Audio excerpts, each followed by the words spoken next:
আসসালামু আলাইকুম প্রিয় বন্ধুরা, সবাই কেমন আছেন? আশা করি সবাই অনেক ভালো আছেন। সবাইকে ঈদ মোবারক জানাই। বাউরিকান্দি পার্ট 1 ঈদগাহ ময়দানে নামাজ হচ্ছে এবং আমাদেরকে আজকে নামাজ পড়াবেন মৌলানা হাফিজুর রহমান কাসিমি। উনি আমাদেরকে আজকে নামাজ পড়াবেন। আপনারা সবাই আমাদের জন্য দোয়া করবেন, আর আমাদের প্রবাসী ভাইয়েরার জন্য আমরাও সবাই দোয়া করব। আপনারা সবাই কে কোথায় থেকে দেখছেন অবশ্যই কমেন্টের মধ্যে জানাবেন।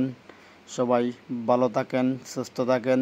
শুভ দিনের শুভকামনা এবং আজকের শুভ দিন এবং ঈদ মুবারক সবাইকে জানাই। আসসালামু আলাইকুম রহমতুল্লাহি ওয়া বারাকাতুহু। প্রিয় বন্ধুরা, ভালো থাকেন।